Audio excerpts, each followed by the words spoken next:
Awalnya gua nggak yakin mau cerita ini, karena dari sekian banyak pengalaman gua, ini adalah salah satu kejadian yang menurut gua paling seram, membekas bahkan sampai sekarang. Dan jujur, gua masih rada merinding kalau ingat kejadian ini. Jadi sebelum gua masuk ke ceritanya, gua cuma mau bilang, kalian boleh percaya atau nggak percaya, kalau ada yang lain yang senantiasa hidup bersama kita. Terlepas dari itu, kita harus saling menghormati. Waktu itu hari mulai petang. Teman gua si Adi tiba-tiba bilang sesuatu yang ganjil. Bro, lu nggak pulang? Bentar lagi maghrib nih. Gua bingung, karena gak biasanya Adi atau teman-teman gua yang lain nyuruh pulang di saat maghrib adalah waktu yang tergolong sore bagi gua. Gua perhatiin teman-teman yang lain pada setuju. Gua memang kalau main biasanya ke desa tetangga, sebuah desa yang terletak di sebelah timur desa gua berada. Waktu itu gua masih SMK, dan jalanan belum diaspal sama sekali. Jadi kalau naik sepeda seperti ngerasain geranjalnya batu kerikil. Desa gua dan desa tetangga satu kecamatan, hanya terpisah oleh sungai kecil dan sebuah pemakaman. Ya, pemakaman. Pemakaman ini khusus untuk desa gua dan desa tetangga. Jadi bisa dibilang ini adalah pemakaman satu-satunya dan untuk bersama. Karena teman gua juga bergegas mau pulang, akhirnya gua ngalah. Gua pun pulang. Meski sebenarnya gua masih mau main dan bercengkrama, karena gua jarang sekali ketemu mereka di sela kesibukan gua di sekolah. Di sepanjang jalan yang dipenuhi rumah warga, gua baru sadar semua rumah tertutup. Menurut gua ini aneh. Gak biasanya jam sore seperti ini semua rumah warga sudah ditutup. Bahkan beberapa rumah sudah mematikan lampu teras. Pos kamling yang berada di ujung desa yang biasanya ramai oleh bapak-bapak rumpi ternyata kosong.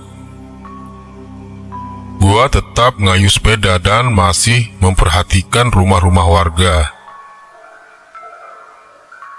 Penerangan di jalan gak terlalu bagus, hanya dari lampu-lampu para warga. Tanpa gua sadari, gua sudah mau keluar dari desa dan memasuki jembatan yang di bawahnya dialiri sungai. Di sini akhirnya gua ketemu sama seseorang. Dari jauh memang gua melihat sekilas seseorang berdiri mau nyeberang jembatan. Tapi dia cuma diam. Gua pikir mungkin lagi nungguin gua, karena memang jembatannya sempit dan gak bisa dipakai untuk dua jalur. Semakin gua dekat, perasaan gua tiba-tiba gak enak, seolah tiba-tiba ada angin dingin. Begitu sudah dekat dengan jembatan, gua dapat lihat dengan jelas siapa yang berdiri di sana. Rupanya Mbak Sum. Semua orang tahu siapa Mbak Sum. Beliau adalah warga desa tetangga tempat gua main. Sebelumnya nggak ada pecel yang seenak buatannya Mbak Sum. Itulah kenapa beliau sangat terkenal. Begitu kami papasan, gua menyapa beliau seperti gua menyapa warga, sebagai sopan santun sebagai masyarakat Jawa yang tahu tata krama. Monggo. Tapi Mbak Sum tidak menjawab salam gua. Beliau cuman berdiri, matanya kosong melihat jalan menuju pemakaman. Gua pikir mungkin beliau tidak dengar salam gua. Jadi gua lanjut masuk ke jalur pemakaman. Meski pemakaman, gua udah sering lewat sini. Karena memang cuma ini akses jalan menuju desa sebelah. Kecuali mau muter lebih jauh lewat pabrik gula. Anehnya petang ini gua nggak lihat ada yang lewat. Aneh. Seharusnya banyak orang lewat di sini selain gua, karena akses di sini yang paling dekat. Gua berusaha nggak mikir macam-macam. Jadi gua masuk ke area pemakaman. Gua juga nggak lupa buat ucapin salam. Karena gua percaya ada kehidupan setelah kematian. Menurut apa yang gua percaya. Gemerincing rantai sepeda gua terdengar. Perasaan gua jadi nggak enak. Kalau begini biasanya sepeda gua mau los atau lepas rantainya. Gua cuman membatin, jangan di sini, jangan di sini. Nanti aja di rumah warga. Dasar apes, rantai sepeda gua lepas beneran. Gua ngumpat keras-keras. Tapi begitu sadar, gua ngumpat di pemakaman, nyali gua langsung ciut. Gua buru-buru benerin rantai sepeda gua. Gua lihat depan belakang, masih belum lihat ada orang lewat. Saja itu bukan sepeda satu-satunya, pasti sudah gua tinggal. Di sela gua benerin sepeda, gua dengar suara seperti suara burung. Gua lihat sekeliling, suaranya semakin lama semakin terdengar jelas. Di sini mau nggak mau, gua akhirnya ngelihat ke area pemakaman. Pemakamannya sendiri terpisah dari jalan utama oleh tembok setinggi dada orang dewasa. Waktu gua berdiri, gua bisa lihat rentetan batu nisan dan pohon Kamboja di sampingnya. Tapi ada yang menarik perhatian gua. Seperti di balik salah satu pohon Kamboja ada yang sedang mengintip melihat gua. Gua menyipitkan mata berusaha memperhatikan. Sebelum seseorang memegang bahu gua. Gua melompat saking kagetnya. Tapi begitu gua tahu siapa yang memegang bahu gua jadi lega. "Ngapain kamu di sini? Maghrib-maghrib seperti ini," katanya. Beliau adalah Pak Imam, juru penjaga makam ini, yang rumahnya tepat di gerbang masuk makam desa gua berada. "Rantai saya los, Pak." Gua bilang, "Polos." Beliau memperhatikan sekeliling. Mimik wajahnya panik. "Ya udah, sini tak bantuin." Beliau membantu membenarkan rantai gua. Sementara gua melihat di mana gua tertuju tadi. Gak ada apa-apa. karena yang gua lihat cuman pohon Kamboja tanpa ada siapapun di baliknya. Begitu rantai sudah terpasang, Pak Imam segera bilang dengan nada tergopoh-gopoh, "Sudah, cepat pulang. Jangan lupa bersihkan badanmu. Jangan keluar lagi ya." Gua cepat menggayuh sepeda buat pulang. Sementara Pak Imam pergi lagi dengan senter tua di tangannya. Itu adalah pengalaman paling mengerikan yang pernah kali gua rasain. Saat lewat pemakaman desa, tapi itu masih awalnya saja. Karena begitu gua tahu apa yang terjadi, gua nggak tahu lagi harus ngomong apa. Sebelumnya, kalau kalian tanya di mana tempat kejadiannya, mohon maaf, gua nggak bisa kasih tahu. Karena apa yang mau gua ceritain menyangkut privasi penting sebuah keluarga. Dan tentu saja keamanan tempat kami tinggal. 1 minggu setelah kejadian itu, gua ketemu sama Adi di gor yang biasa digunain buat olahraga. Gua sama Adi emang beda sekolah, dan seperti yang gua bilang, gua jarang main ke desa sebelah, meski desa kami bertetangga. Adi sendiri teman gua waktu SD.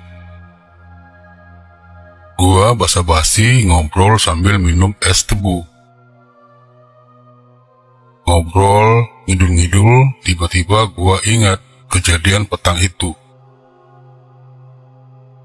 Gua ceritain semua, mulai dari rumah warga sampai kejadian di pemakaman, yang menurut gua seram itu.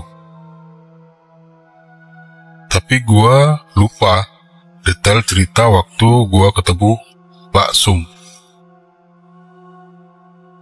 Awalnya Adi nggak tertarik dengan cerita gua, dan soal rumah udah dikunci itu adalah hal yang lumrah terjadi.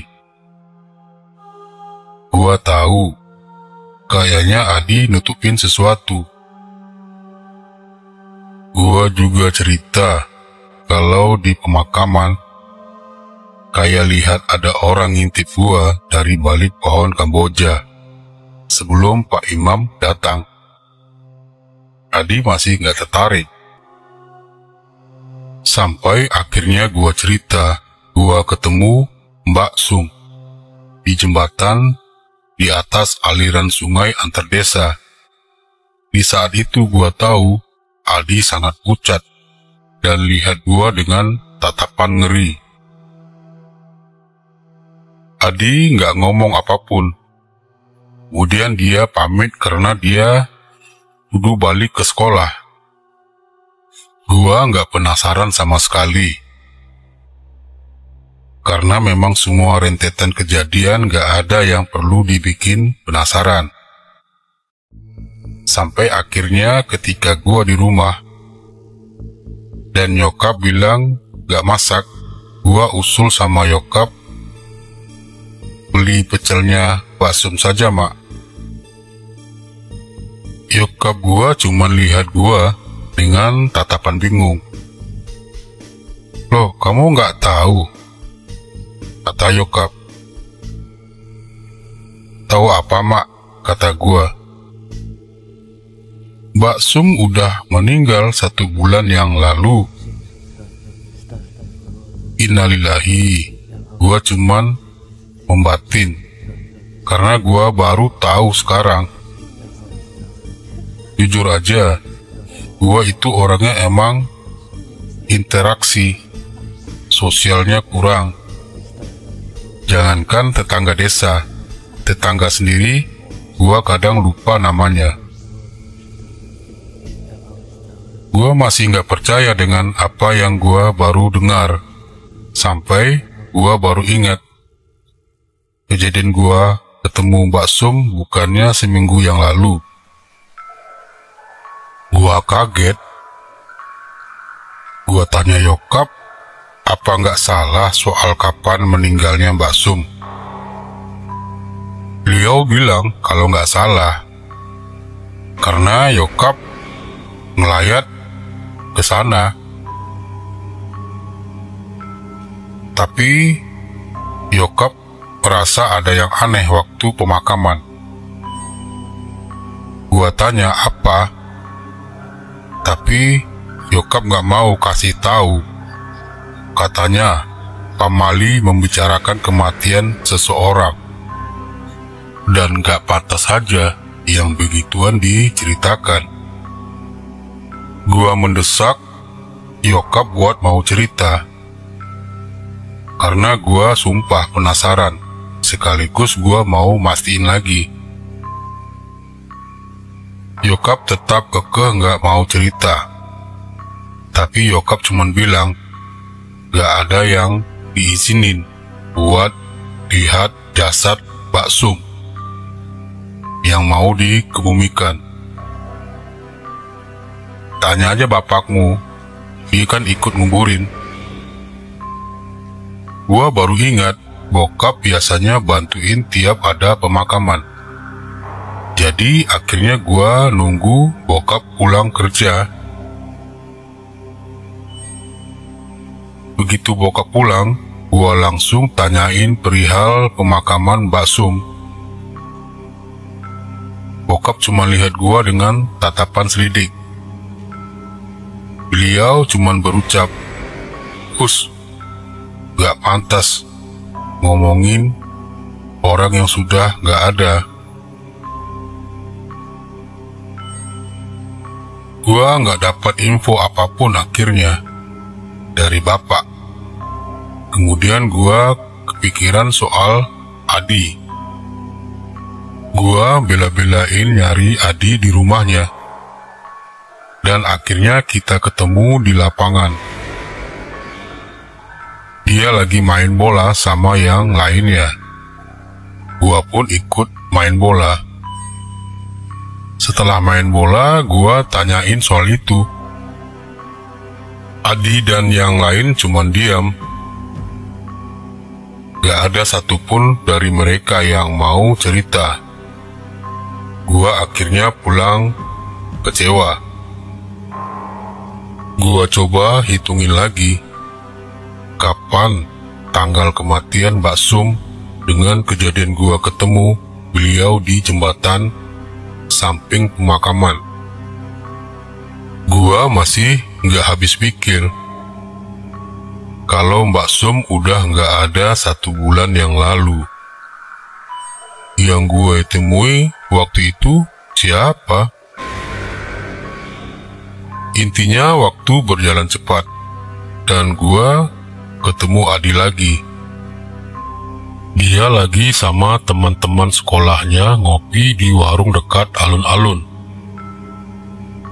Di sini gua ngabisin banyak waktu buat ngobrol sama Adi. Sampai akhirnya dia nyeletuk. Lu masih penasaran kenapa gua nggak mau ngomongin soal Mbak Sum? Otomatis gua kaget.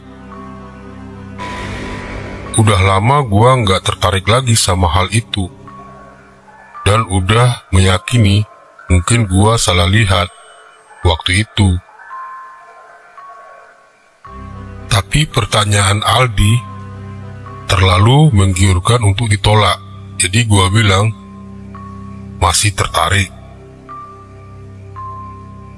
Adi ngeliatin sekeliling kayak mau bicarakan rahasia negara. Kemudian dia ngeliatin gua sambil setengah berbisik. Mbak Sum jadi pocong, bro. Dengar hal itu, yang pertama kali gua ucapin, astagfirullah. Lu jangan ngaco, Di. Ucap gua gak percaya. Adi nyanggah ucapan gua dan bilang, kalau 40 hari setelah kematian Mbak Sum, di desanya diteror oleh pocong yang menyerupai wujud Mbak Sum. Di sini, gua cuman diam, dengerin Adi ceritain semua informasi dan pengalaman semua warga kampung yang ngeliatin dengan mata sendiri. Adi masih terlihat takut, terdengar dari suaranya yang rada pelan, seolah-olah apa yang dia ceritain ini bakal ngejar dia kalau dia cerita ke seseorang. Dan gua semakin penasaran. Singkatnya, Adi cerita kalau sebelum Mbak Sum meninggal, beliau sempat sakit keras. Nah, di sini Adi juga nggak tahu kenapa dia nggak ikut jenguk. Yang jenguk cuman ibu-ibu atau tetangga sekitar. Masalahnya rumor yang Adi dengar, sakitnya Mbak Sum itu nggak umum, alias ganjil. Kalau didengar dari nyokap dan bokapnya sendiri, di mana Adi curi dengar waktu mereka ngobrol kalau Mbak Sum dikirimi santet. Tapi orang tuanya Adi sendiri gak mau ambil spekulasi jauh. Yang jelas waktu lihat mukanya nyokap cerita, wajahnya antara ngeri dan shock. Anak-anak tetangga juga rame pada ngomongin Mbak Sum. Mereka penasaran apa yang menimpa beliau. Tapi waktu itu udah nggak boleh ada yang jenguk lagi. Rumahnya kayak sengaja ditutup dan nggak terima tamu. Cerita yang paling jelas yang Adi tahu dari kondisi Mbak Sum datang dari Bu Mi, tetangganya Mbak Sum sendiri yang kebetulan punya warung. Waktu Adi lagi nongkrong, kebetulan Bu Mi lagi cerita dengan tetangga yang lain. Di sini Adi dengar jelas, Bu Mi bilang kalau wajahnya Mbak Sum aneh. Seluruh wajahnya menghitam dan kondisi matanya melotot. Gak cuman itu, bagian tubuhnya yang lain juga gak kalah hitam. Ada luka semacam melepuh dan juga dipenuhi nanah. Mbak Sum cuman meraung nahan sakit. Semua orang yang lihat katanya gak bisa ngomong apa-apa. Kayak semacam shock ngelihat ada hal seperti ini. Keluarga Mbak Sum sendiri juga nggak bisa berbuat apa-apa. Kabarnya mereka udah sempat memanggil orang pintar. Anehnya di sini, beberapa orang pintar baru lihat rumahnya, ada yang langsung balik bilang kalau dia nggak mampu. Ada yang sempat masuk tapi kemudian pamit. Katanya dia nggak bisa berbuat apa-apa. Dan yang kabarnya sampai ada yang didatangin dari luar kota, cuman menggeleng. Keluarganya akhirnya menyerah dan mulai pasrah. Hampir semua tetangga yang sudah berkeluarga tahu hal itu. Tapi mereka sepakat gak bongkar rahasia ini, terutama agar orang luar kampung gak tahu. Tapi yang namanya mulut orang-orang kita, kadang berita seperti ini menyebar begitu cepat.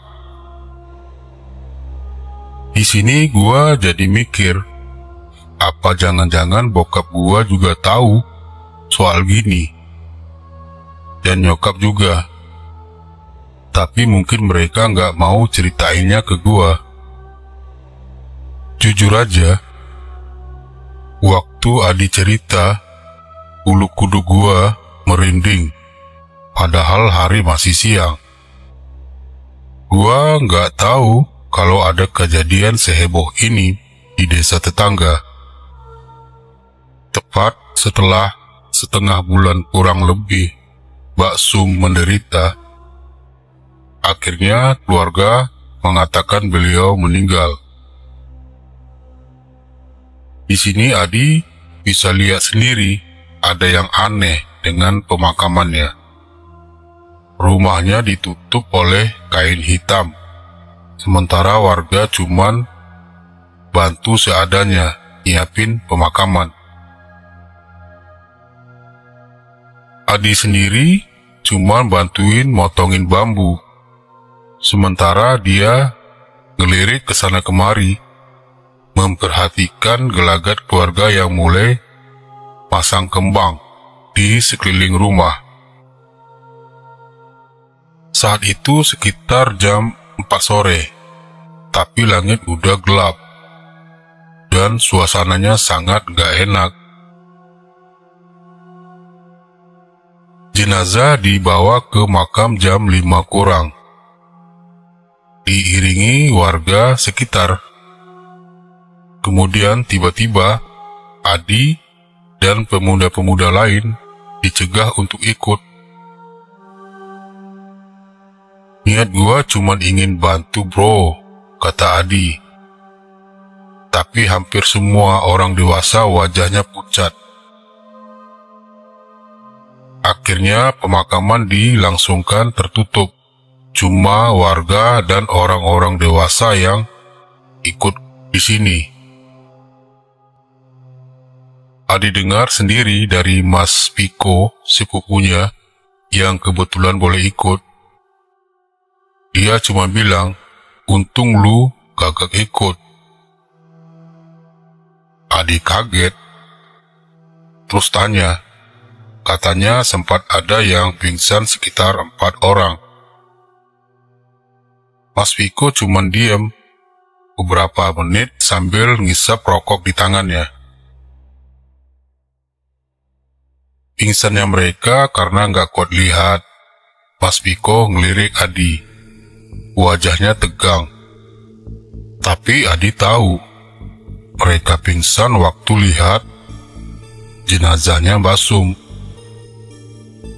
Mulai dari sini semuanya dimulai. Gua bakal ceritain ini dari sudutnya Adi, ceritain waktu dia dengar dari semua tetangganya. Karena terornya sendiri cuman ada di kampungnya Adi. Bumi adalah pemilik warung sekaligus tetangganya Mbak Sum. Rumahnya sendiri hanya berjarak oleh gang kecil, sedangkan warungnya tepat di seberang jalan di samping lapangan voli. Setelah acara tahlilan yang dilaksanakan setelah sholat Isya, Bumi membuka warungnya.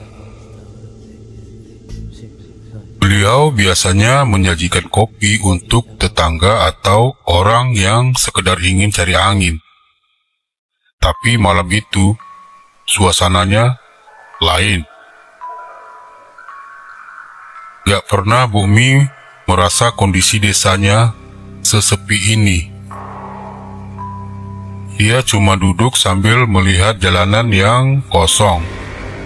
Kemudian firasatnya tiba-tiba gak enak. Bumi merasa malam ini dia tidak seharusnya buka. Benar saja, setelah beberapa saat merasakan hati dan pikiran gak tenang, dia mencium aroma kembang Kamboja. Kembang Kamboja sendiri baunya tipis, nyaris tidak berbau, tapi kali ini baunya tercium menyengat. Dilihatnya ke sana kemari, mencari dari mana asal bau ini muncul. Jalanan masih sepi, sementara angin dingin malam berhembus. Masih jam 8:30, tapi suasananya nyaris seperti jam 12. Sampai akhirnya Bumi mendengar suara seseorang memanggil. Suaranya merintih. "Mbok, Mbok." Bumi tahu pemilik suara ini. Beliau juga tahu di mana suara ini terdengar.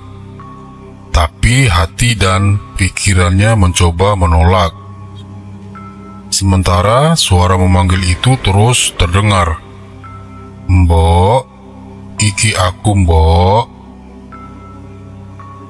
Setelah perang batin, Bumi akhirnya berbalik. Dilihatnya sosok yang memanggilnya, berdiri di depan pintu warung. Seketika itu, Bumi cuma bisa berucap istighfar sambil menutup matanya rapat-rapat. Karena apa yang dia lihat benar adanya. Itu Mbak Sum, tapi dengan wujud pocong. Samar Bumi masih mendengar sosok yang menyerupai Mbak Sum berbicara. "Mbok, tolong, Mbok." Bumi masih menutup mata sambil mulutnya memanjatkan ayat-ayat. Suaranya tidak mau hilang. Suaranya terus meminta tolong. Dengan keberanian yang tersisa, Bumi melihat Mbak Sum masih berdiri. "Sudah ya, Nak. Sudah, dirimu sudah berbeda alam. Kembali ya, Nak, kembali." Tapi seperti tidak mengindahkan permintaan Bumi, sosok itu masih berdiri di tempatnya. "Tolong, Mbok." Bumi tidak tahu apa yang harus dilakukan. Sampai akhirnya Bumi mungkin mengingat kenapa Mbak Sum menemuinya.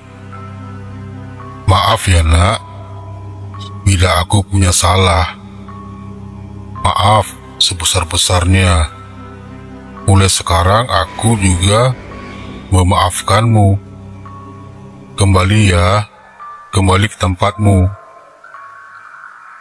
Tepat setelah Bumi mengatakan itu, pocong Mbak Sum pergi. Malam itu juga Bumi merapatkan dagangannya dan pergi pulang.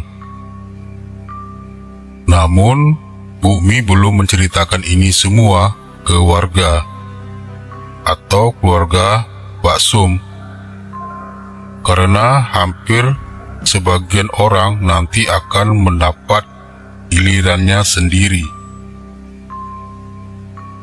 Sebenarnya masih banyak pengalaman warga yang Adi tahu dan gak kalah seram, tapi gua lagi ada kerjaan malam. Jadi besok mungkin bakal gua tuntasin, dan alasan kenapa yang menurut gua dan Adi kalau pocong yang menyerupai Mbak Sum itu pilih-pilih korbannya. Sebelumnya, gua mau kasih penjelasan. Apa yang gua tulis ini sudah mendapat izin dari Adi. Perihal kejadian yang sempat bikin heboh desanya 7 tahun yang lalu, waktu gua masih SMK. Gua masih ingat waktu itu Adi ceritain semua karena memang keadaan desanya. Perihal meninggalnya Mbak Sum benar-benar bikin semua orang gak nyaman, terutama mereka yang ikut menguburkan jenazah beliau. Orang-orang memilih bungkam atas kejadian ini, tapi beberapa masih suka membicarakannya. Mbak Ida adalah tetangga jauh Mbak Sum. Rumahnya beberapa blok dari rumah Mbak Sum. Namun, Mbak Ida memiliki hubungan dekat sama Mbak Sum karena suaminya masih bersaudara dengan suaminya Mbak Sum. Dahulu waktu Mbak Sum masih sakit, Mbak Ida yang merawatnya. Mbak Ida adalah salah satu yang paling tahu betapa aneh penyakit yang menyerang Mbak Sum.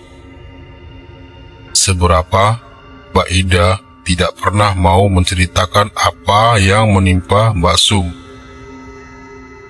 Namun, banyak orang yang selalu bertanya kepadanya. Karena sungkan, terkadang Mbak Ida menceritakan kondisi Mbak Sum. Ketika Mbak Sum meninggal, Mbak Ida pula yang ikut memandikan jenazah beliau. Tapi sebenarnya Mbak Ida tahu dia merasa tidak enak atau mungkin bersalah setiap kali membicarakan keadaan Mbak Sum kepada orang-orang yang menanyainya. Saat itu malam hari dan hujan baru turun. Mbak Ida ada di rumah, menghabiskan waktu untuk menonton TV. Suaminya Mas Eko saat itu dapat tugas shift sore di sebuah pabrik kertas. Lokasi rumahnya sendiri berada di samping kebun pisang, cukup jauh dari rumah tetangga. Sekitar jam 11 malam, Mbak Ida masih menonton TV. Belum ada keinginan untuk tidur. Sementara hujan makin turun. Meski hanya sekedar rintik-rintik, sampai suara ketukan pintu mengalihkan perhatiannya. Awalnya Mbak Ida ragu, mungkin salah dengar. Tapi suara itu kembali lagi. Mbak Ida bangkit dari tempatnya, berjalan menuju ruangan tamu. Tidak pernah terfikir akan ada tamu malam-malam begini. Jadi Mbak Ida hanya mengintip dari jendela. Ketika ia mengintip siapa yang mengetuk pintu, ternyata tidak ada siapapun yang bertamu. Mbak Ida kembali menonton TV. Baru saja ia duduk, pintu kembali diketuk. Lebih keras dari sebelumnya. Mbak Ida kembali menuju pintu rumahnya. Sekali lagi, ia mengintip dari jendela rumah. Masih tidak ada siapapun. Hal ini terjadi sampai ketiga kalinya. Karena kesal, Mbak Ida menunggu suara kutukan itu di ruangan tamu. Dan benar saja, suara ketukan itu kembali terdengar. Karena mungkin ingin segera menangkap siapa yang sudah bersikap iseng sama dia, tanpa ngintip di jendela, Mbak Ida membuka pintu. Tepat ketika pintu dibuka, Mbak Ida hanya bisa mematung melihat sosok berdiri dengan kain kafan kotor melotot ke arahnya. Kata Adi, mencuri dengar saat Mbak Ida cerita, beliau mencium bau amis seperti bangkai ayam. Besoknya Mas Eko menemukan Mbak Ida pingsan di ruangan tamu dengan pintu terbuka lebar. Mas Eko yang panik segera membangunkan Mbak Ida. Kabar tentang pocongnya Mbak Sum segera menyebar. Ditambah pengakuan Bumi kalau beliau juga melihatnya tempo hari. Ceritakan kejadian itu, hanya saja ia mencium bau bunga Kamboja. sedangkan Mbak Ida mencium aroma bangkai ayam. Kejadian ini hampir membuat satu desa heboh. Pak RT sampai akhirnya bicara dengan keluarga almarhumah dan akhirnya sepakat untuk memanggil orang luar. Saat itulah orang yang dimintai tolong menjelaskan bila Mbak Sum meninggal tidak wajar dan biasanya diikuti dengan perasaan untuk alasan kenapa Bumi dan Mbak Ida didatangi oleh beliau, karena mereka membicarakan hal yang seharusnya tidak dibicarakan. Saat dimintai jalan keluar itu, orang pintar itu hanya bilang, "Tunggu sampai 40 hari, maka ia akan pergi dengan sendirinya." Untuk yang tahu keadaan beliau sebelum meninggal, lebih baik diam saja. Tidak perlu diumbar atau diceritakan. Orang itu juga memberi nasihat untuk tidak keluar rumah setelah hari petang. Di sini gua jadi tahu alasan Adi nyuruh gua pulang waktu itu. Gua juga jadi tahu kenapa Adi dan teman-teman gua yang lain gak mau ngomongin hal ini. Karena dasarnya gua masih penasaran, gua pun tanya setelah Mbak Ida, apakah Mbak Sum masih menampakkan diri. Adi cuman diam lama. Lalu dia bilang, 40 hari desa gua udah kayak desa mati. Dan karena hal ini tidak boleh dibicarakan. Ada tukang bakso yang apes waktu lewat desa gua. Bicara tukang bakso, gua cuma ingat satu orang yang sering warawiri desa gua sama desa Adi. Namanya Cak Mat. Pedagang bakso dorong gerobak dan gerobaknya dicat pakai warna coklat. Makanya orang-orang lebih kenal dengan nama bakso coklat. Adi mengiyakan jawaban gua. Bakso coklat biasanya berkeliling di desa gua sekitar jam 5 sampai jam setengah 6. Kemudian dia akan melewati desa Adi jam 6 lebih. Karena begitu mencekamnya keadaan saat itu, musala yang digunakan untuk sholat hanya dihadiri beberapa orang, itu pun yang rumahnya bersebelahan dengan musala.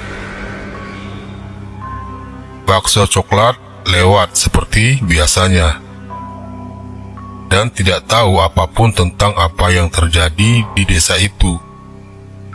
Jam 6 sampai jam 7 jalanan sepi.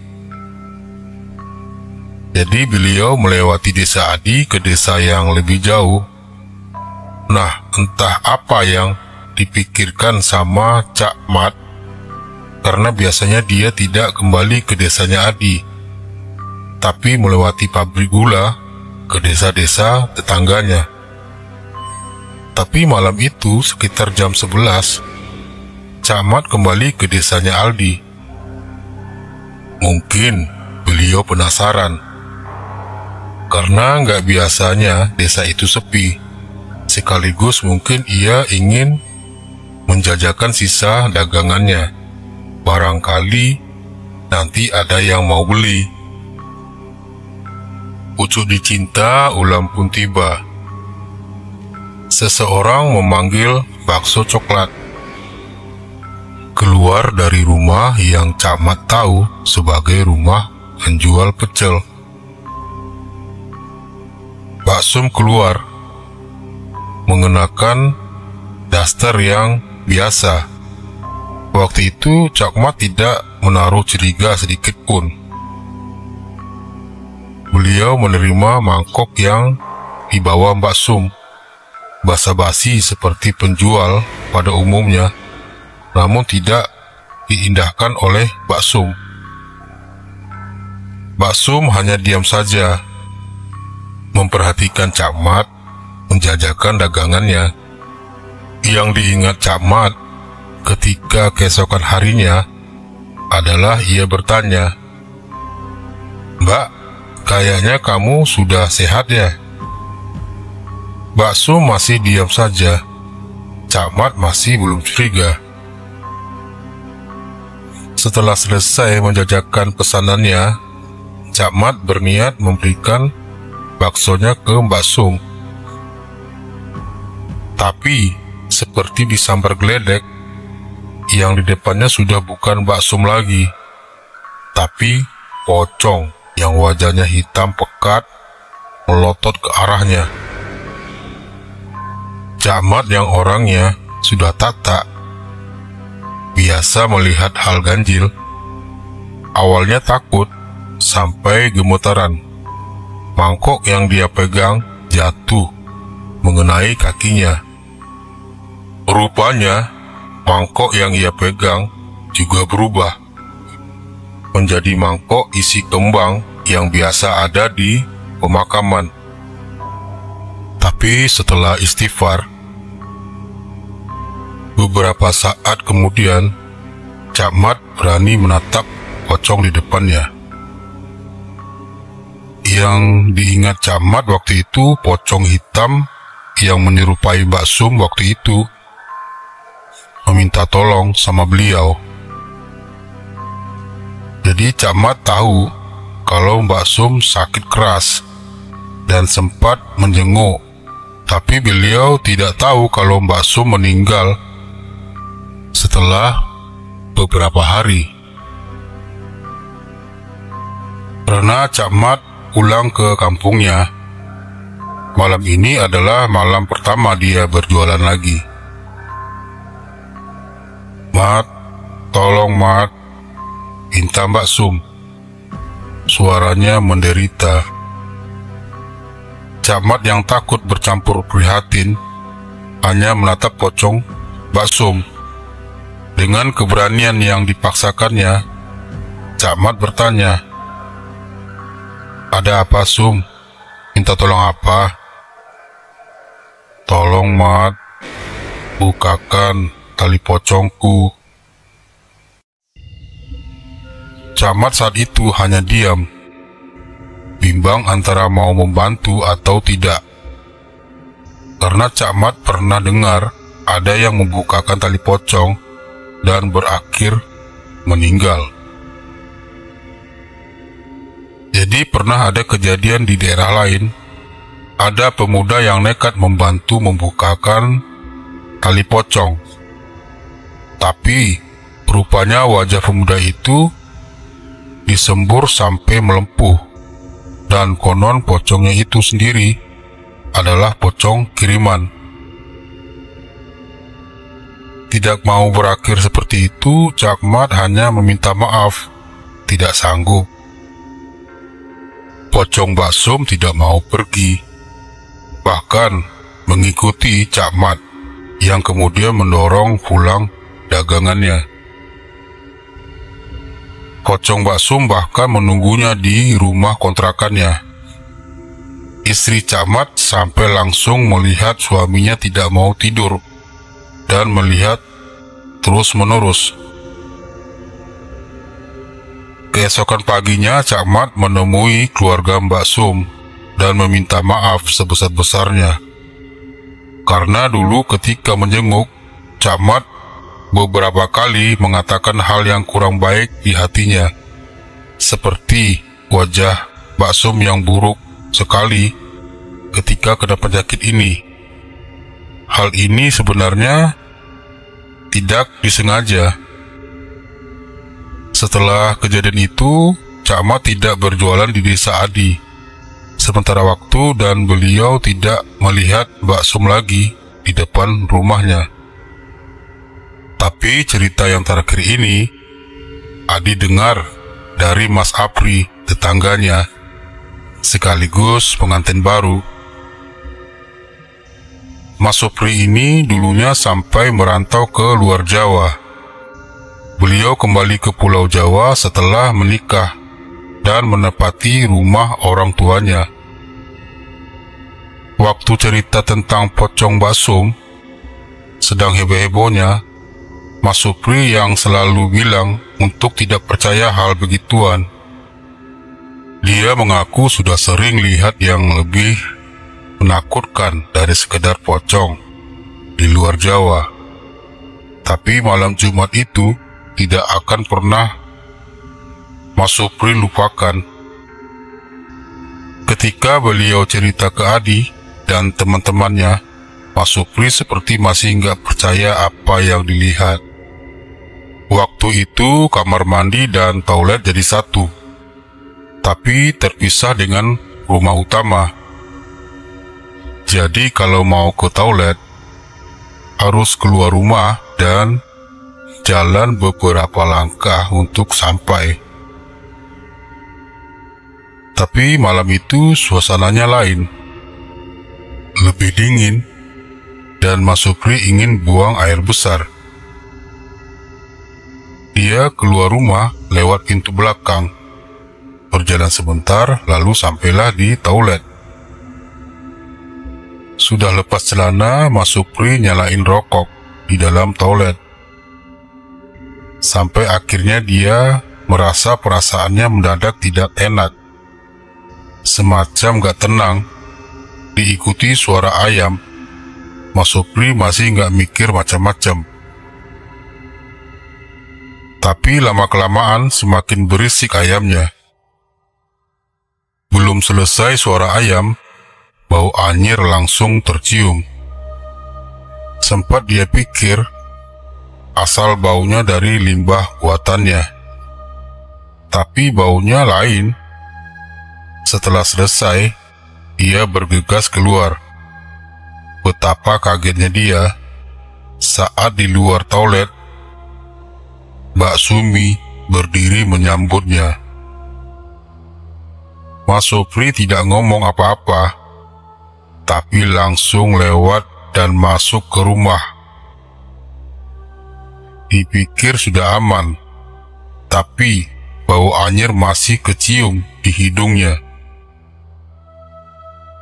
Pas sudah masuk kamar, Mas Supri naik ke ranjang. Istrinya sudah tertidur lelap, tapi bau itu belum juga hilang. Karena sudah tidak tahan, Mas Supri membangunkan istrinya. Istrinya yang bangun dan sedikit kesal, kemudian bertanya, "Ada apa toh, Mas?" Mas Supri hanya bilang, "Dek, bacakan ayat kursi. Ada Mbak Sumi di sini." Mendengar itu, istrinya awalnya kaget, tapi segera mulutnya membaca, melantunkan ayat. Setelah bau itu hilang, istrinya cuman bilang, "Tadi Mas lihat ada Mbak Sumi ya?" Mas Supri cuma nunjuk sebelah almari. "Tadi Mbak Sumi berdiri di sana, Dek." Adi kemudian mengatakan setelah 40 hari itu, semua warga ramai mengadakan pengajian, khusus di dekat pemakaman. Dan setelah malam itu, pocong yang menyerupai Mbak Sum sudah tidak terlihat penampakan dirinya lagi. Tapi Adi masih diam. Setelah gua paksa bicara, Adi akhirnya mengatakan, katanya sempat masih ada yang lihat, tapi cuma di dekat pemakamannya. Dan yang lihat itu bukan warga desa, tapi orang umum. Terlepas dari apa yang menimpa desa dan musibah keluarga Mbak Sum, tapi belum ada yang bisa memastikan apakah itu benar-benar Mbak Sum atau jin yang menyerupai Mbak Sum. Karena pernah ada yang bicara kalau itu bukan Mbak Sum, tapi jin usil yang kebetulan ingin menggoda. Setiap kali orang-orang pintar yang didatangkan tidak mau bercerita perihal itu. Mereka cuma mengingatkan agar tidak lagi membicarakan hal-hal buruk yang menjadi aib saudaranya. Tapi tetap saja kehebohan ini dulu benar-benar membuat geger satu desa. Untuk yang tanya bagaimana sakitnya Mbak Sum, masih tidak ada yang tahu apa penyebabnya. Kabarnya itu kiriman dari orang yang tidak suka dan ingin mencelakai keluarga Mbak Sum. Gua yang benar-benar mengalami melihat Mbak Sum di jembatan saja masih kadang gak percaya kalau kejadian itu benar-benar terjadi. Jadi terserah kalian mau percaya atau tidak percaya, karena kebenaran hanya milik Allah Subhanahu wa Ta'ala. Dan gua cerita ini cuma ingin membagi pengalaman sekaligus semoga kita dapat belajar dari hal ini, bahwa membicarakan aib saudara, tetangga atau orang lain itu tidaklah baik, karena sebaik-baiknya kita kelak akan mendapat balasannya. Assalamualaikum warahmatullahi wabarakatuh.